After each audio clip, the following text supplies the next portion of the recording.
track. Hurricane Fiona is currently out. It's actually quite a distance away. But the National Weather Service is telling us that over the next couple of months we are going to see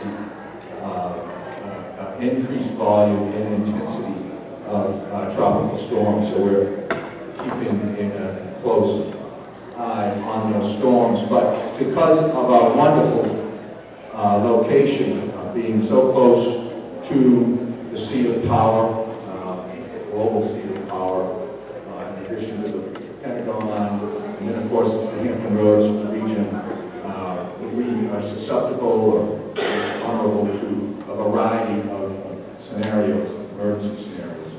A new thing we have been working on is the sea level rise issue, current flooding. Those of you who don't like to talk about climate change, we can all talk about resilience. We can all agree that we have some sea level rise, so we don't get into politics and public safety and homeland security. But we do have a challenge here. Tangier Island, you can see this is the 1938, the red, 1960s, the yellow, 1987 is the green, and then 2001 shorelines, the blue. So you can see it has, particularly on this side of the lake, it has indeed shrunk. So big issue that we are dealing with, and then that home collapsed in 2010. So we have some tangible evidence of sea level rise, and we're going to talk a bit about that as we proceed. But that, because of the sea level rise issue, particularly vulnerability in Hampton Roads, but having been a former resident of Alexandria, also occurs in Old Town Alexandria, if any of you have gone there after a storm. So it indeed affects our entire shoreline, but also affects the increased intensity of the storm affects us all over. We've had a number of floods in Wise County, and obviously we still remember the Nelson County flood. But so sea level rise, the governor went ahead and appointed me as Virginia's first chief resilience officer, and so we have been working in that area. All right, so some of the other typical threats that you all have to respond to, and we recognize this, it is you all that respond. You know, the local first responders are the first to respond and the last to leave. So this is clearly, we recognize it is your responsibility, but we are doing what we can to provide assistance and some coordination. Tornadoes, we had first time in February, we had tornado fatalities in the month of February in Essex, in Waverly, and other Appomattox. Extreme weather hurricanes, talked about that. Zika, big public health concern, wonderful, and we work again very closely with Secretary Hazel Shaw, Health Commissioner Marissa Levine. We established around Ebola, we established a unified command, and we are doing the same with Zika. And then some of the new ones that we're having to deal with are those around our internet and cyber security. As you can see here, these are the physical system attacks, communications, critical manufacturing, energy. We sustain literally hundreds of thousands of attacks. And as you all know, your government themselves are being attacked, and you have to know. Is this the slide that we talked about the National Guard too? Probably. Further on. Cyber. We are working with our National Guard. We have a tremendous National Guard in Virginia. We are working with them to provide services to you all so they can provide assessments of your local networks.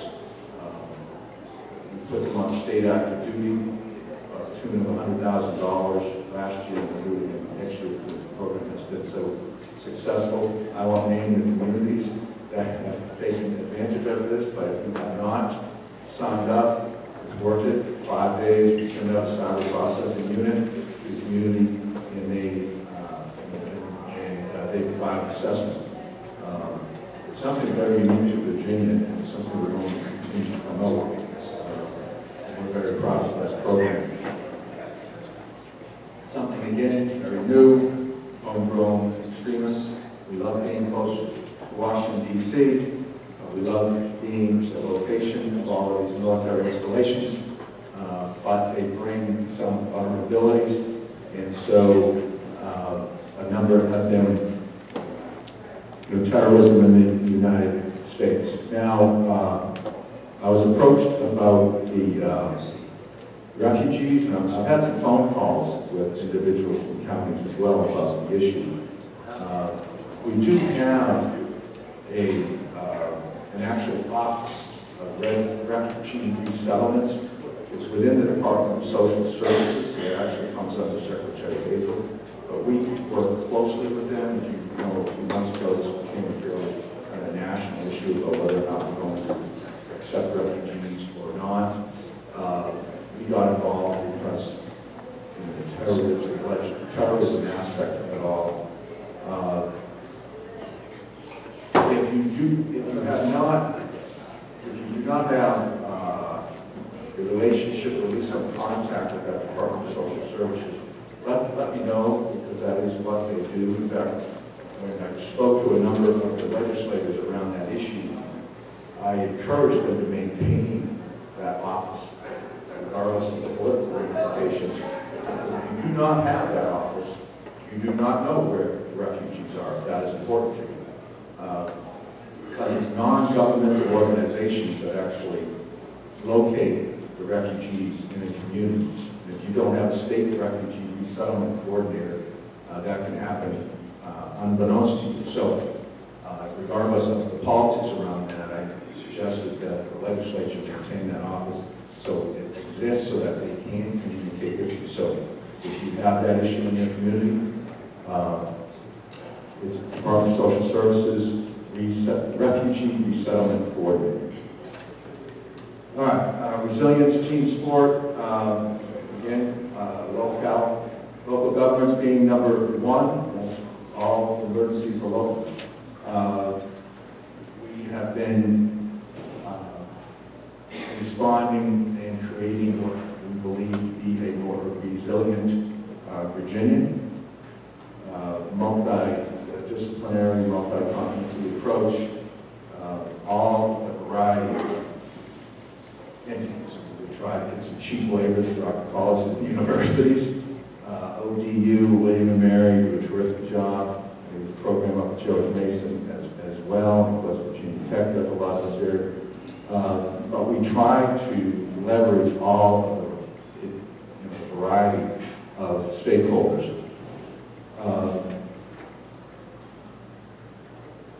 This is a neat slide. When we talk about some of the funding, this is a real big success in the Hampton Roads region, and frankly for the entire state. After Hurricane Sandy, the Congress appropriated about $1 billion, and they were going to provide the money in recovery to the Hurricane Sandy damage. And it went through Housing and Community Development, HUD, and they ended up not spending it all. So they thought, well, why don't we try to devise kind of a challenge grant program so that we can come up with some best practices and innovative ways to respond to the sea level rise challenge. And so they went through Rockefeller Foundation and cities. Was it First Cities? We don't talk about cities in this group. Wrong venue. But we, as the Commonwealth, actually applied for the grant. We thought, again, building a resilient community is the entire Commonwealth, not just one jurisdiction. So we, as a Commonwealth, joined forces, all the state government, local government, and devised this grant proposal. And sure enough, we were successful. We received $120,540,000, which is the highest state award in the entire country. We were only beat out by New York City and New Orleans for a higher grant amount, and New Orleans being the most vulnerable, but Norfolk was actually the second most vulnerable on the West Coast. So we were very successful in this grant program, which is actually $549,000. The government wants to get that right. $549,000. So that was a terrific success, something that really grew upon. We had to leverage all the local communities, so it was a great opportunity for people to get to know each other, build those positive relationships. So big success.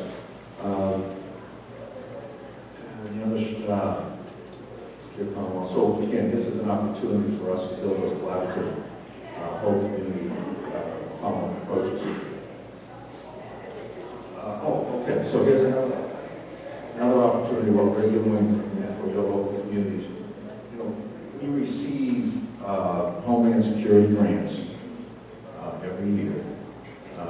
They have diminished since 2011, from 2001, but more significantly, last decade, they've diminished, significantly decreased. But so they're at about 7.4 now in terms of statewide. Northern Virginia Regional Planning District in their area, it's a whole other YASI, urban area security grants. They get their amount, but the rest of the state then has to fight over 7.4. And previous to our administration, the money was granted through a system that, frankly, we did not think involved as many stakeholders as was necessary or was approved. And so we have expanded it to a very large stakeholder-driven, so I would be very surprised if your all's counties were not somehow involved. But we have about 120 to 125 stakeholders involved in the process now. And we reviewed proposals for the model. So, but the long and short, not to take too long on this thing, but the long and short of it, we heard from locals in terms, and they scored them. The grant proposal, of course, there were about $30 million worth of applications for $7.4 million, but you know how that is, that's typical. And this is what we ended up with in terms of where the money went. But what it ended up, we were able to provide so many more awards than previously. We looked around, how many, Sean, did you find how many awards did we give out? 80 awards, so 80 different localities. We see some Homeland Security grant, which is significantly increased since before this type of review process. So we're actually very proud of that. And then we, somebody got energetic and started creating all sorts of graphs here about where the money goes and use some color graphs, but it is informative. And good, Northern Virginia, I don't want Ms. Hutchins to get upset, or Phyllis to get upset. Again, $540,000, but you all receive a lot of money.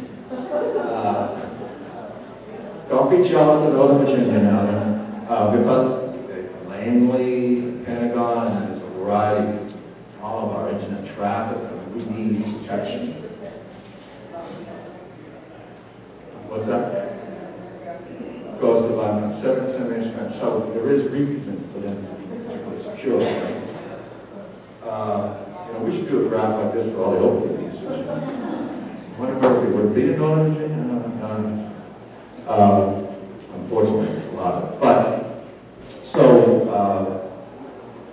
Tidewater, of course, Richmond, and so forth. So that's something we're going to continue. We did it again this year. We're going to have those awards announced in September, or we might actually use the 10th anniversary of Hurricane Katrina as the opportunity to announce those grants. So we're very close to finalizing the 2016 grant. Quickly, the Fusion Center. You all know what the Fusion Center is? Any Anybody know what the Fusion Center? Got it? Interesting, because I didn't know what it was either. I spent 13 years in the legislature, and I didn't know what a Fusion Center was. So don't feel bad. The Fusion Center is something that was created after 9/11. We have 54 of them in the nation. Only one state doesn't have a Fusion Center, that's Montana. And what they are is an opportunity to disperse information, receive information, and analyze it and disperse information.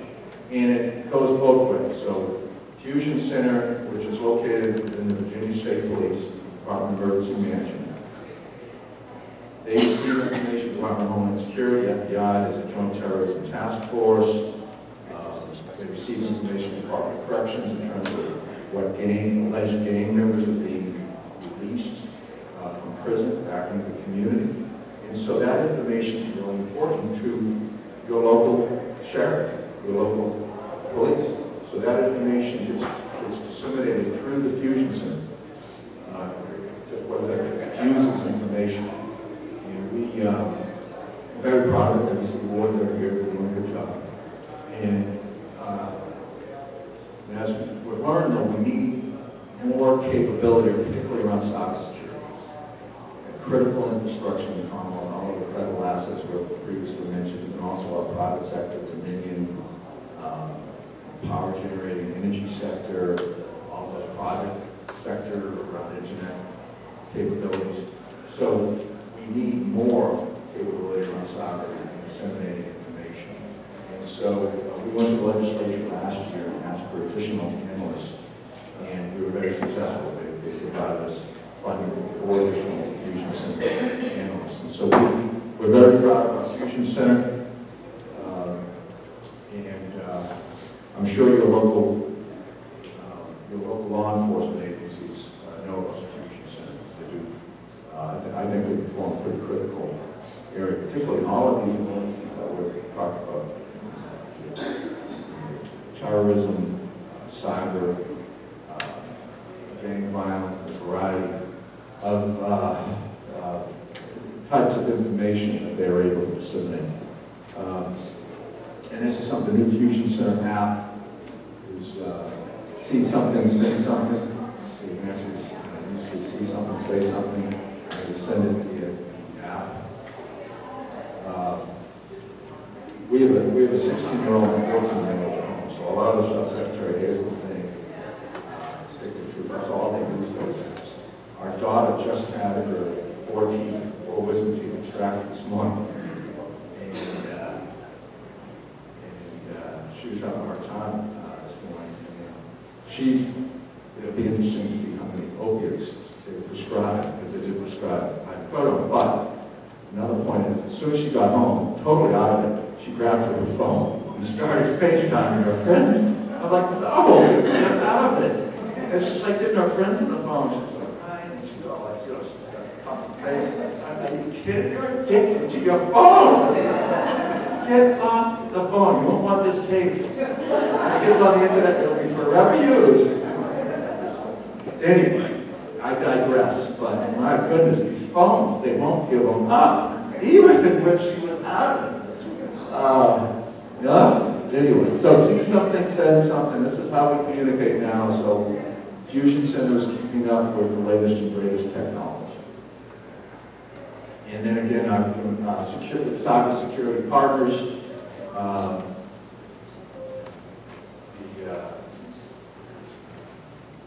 The local agencies, of course, on there, private sector, DHS. We had all of the variety of folks that we deal with on a daily basis. And I already mentioned the Guard and what they do. So avail yourselves of that service. I mean, we'll put money in the next year's budget to fund that, because we found that, again, to be a very effective service that the state can provide you all. No, here it is here, the cybersecurity assessments. Yeah.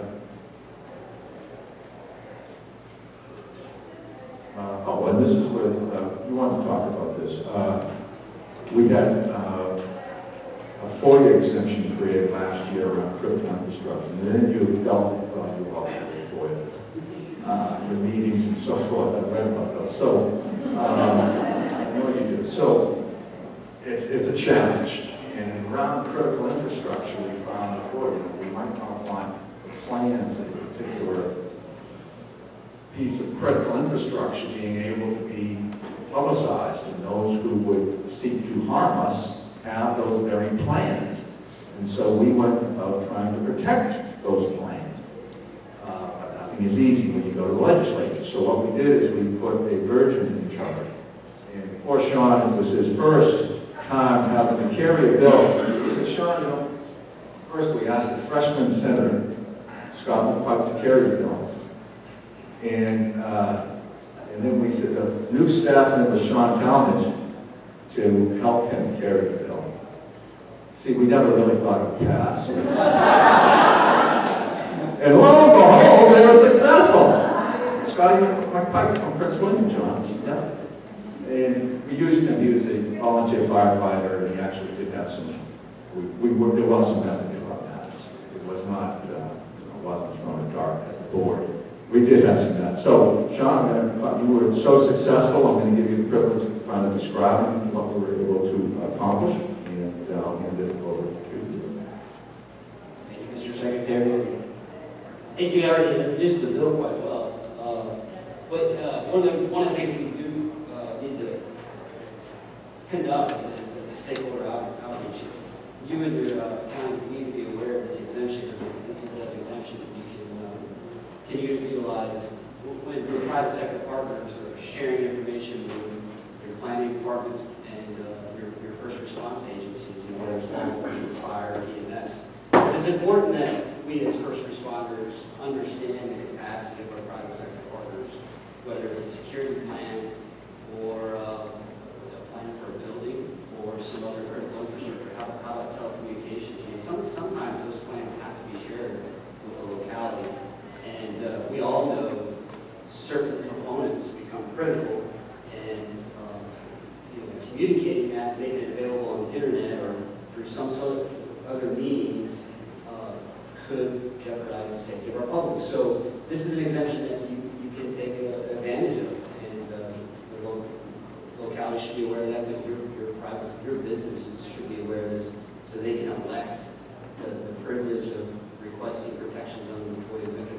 It's under the public safety section of the state code, and I would plan to see that an area that we can partner is, who knows, this next General Assembly session may include more FOIA discussions. I was just at a council meeting this morning with FOIA, and they may take up some more bills, so we certainly would like to collaborate with the association because this is the best one in the interest of both of us.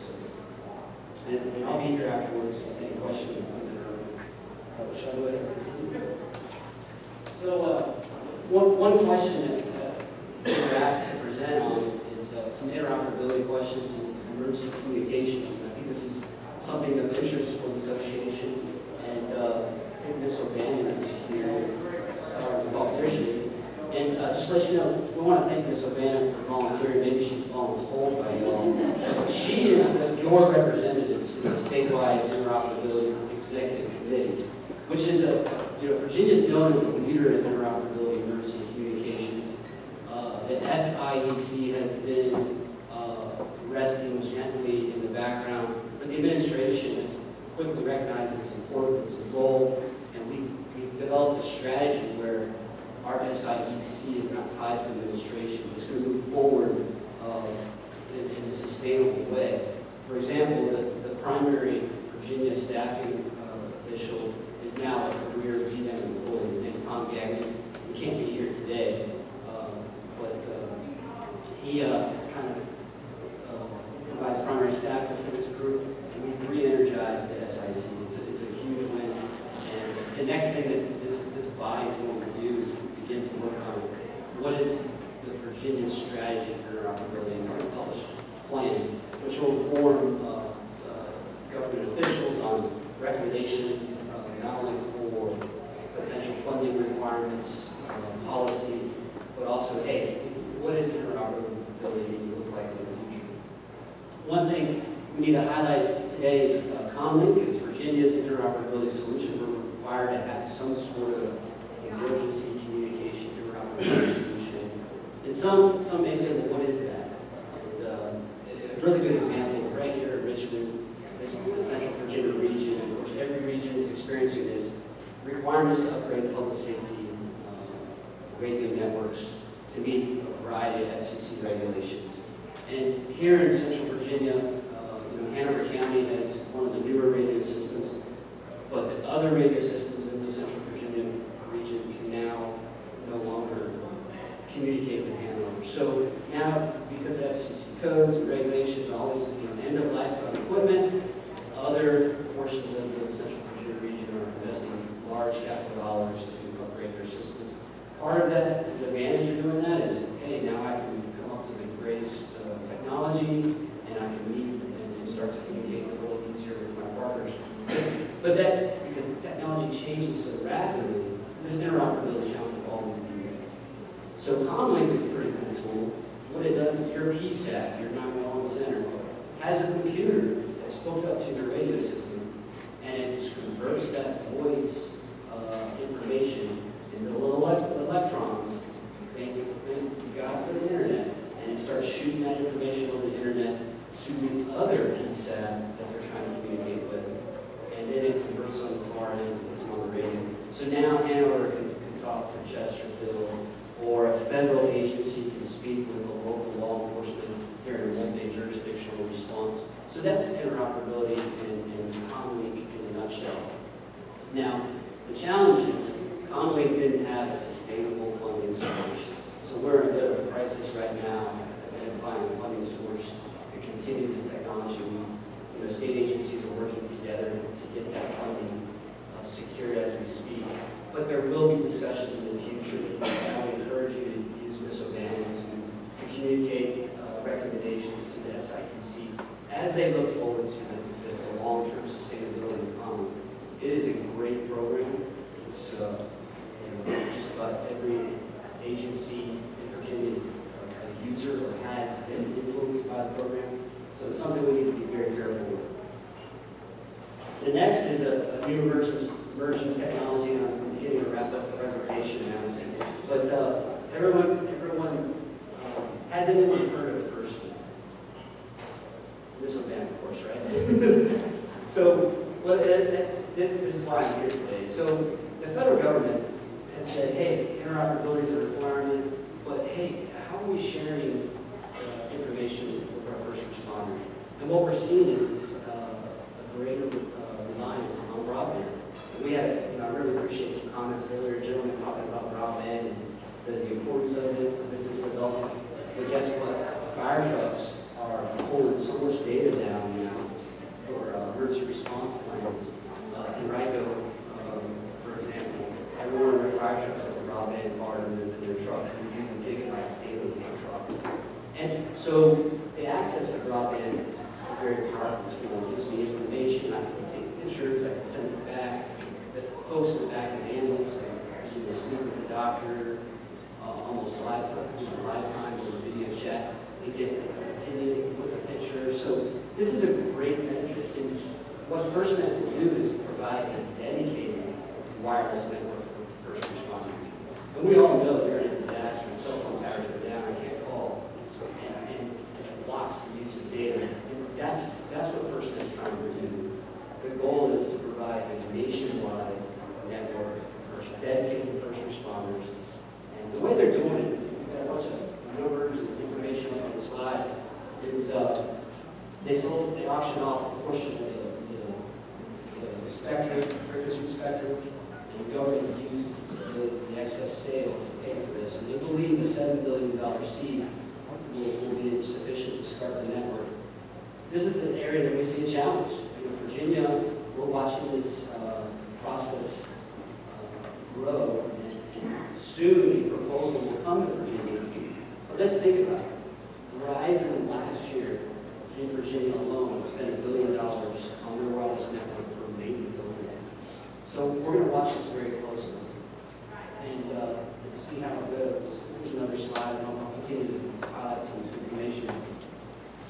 What's going to happen is, so FirstNet has provided grant funding to Virginia and all the states and territories to help with outreach, data collection, and education, just like today. You know, they need to get the word out that the federal government, NTIA, is establishing a first program. So some cell phone companies, some providers will win the bid, which is ongoing right now, to establish this network. And they're going to present the plans to the governor sometime this fall, but I would anticipate sliding to the right probably into next year. And then the state has to decide when we opt in and accept the proposal from the federal government, where the federal government will pay for the entire build-out and provide maintenance costs and all that good stuff. All we have to do is, if we so choose, our public safety agencies decide to purchase the product from this private vendor. So we vote on really purchasing the product. The other option the state will have is opt out, at which point the federal code says, the federal law says, we must build our own network using our own money that is compatible with the national network that we plug in. So again, there's no decision made. We are slowly and carefully watching this First Net initiative develop.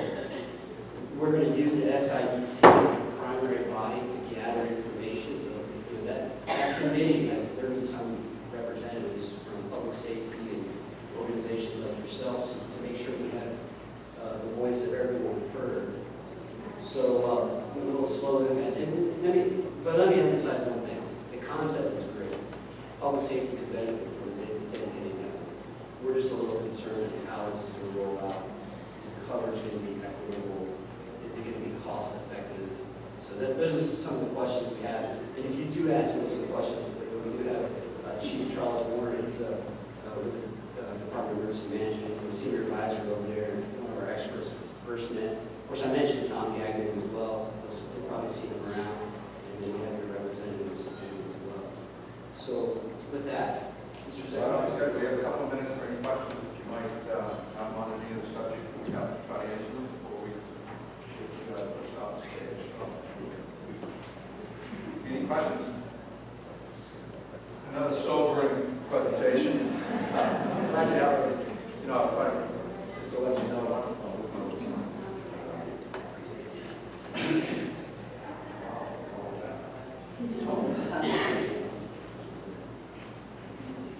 Now notice, all of these agencies, Virginia ABC. You wonder how I sleep at night? Virginia ABC. Just kidding. But John, you know this story. But we have 360 ABC stores now in Commonwealth, Virginia. So don't count one. They actually do a really good job. We're really focusing on more the retail aspect of ABC, particularly around the law enforcement, regulatory as opposed to enforcement and regulatory enforcement. So we're very proud of our agency now. They're generating a lot of money for Virginia Fund. So, anything else? Yes. Question, Dean. I noticed your Homeland Security grant numbers were through FY15. How much of that grant money is left for FY16 and 17? Well, we spent all the 15. So there's nothing left. It was 7.4 was the 15 amount, the 16 amount was about the same. And is that grant process already done? Yeah, we've already gone through the review process and made those awards. I think you'll be pleased. Last year we had 80 awards. This year, under similar presentation. Three comments. But we're real proud of the number of stakeholders that are involved. It's not just my office. We're not looking at it as this person should have projects that occur. It's really all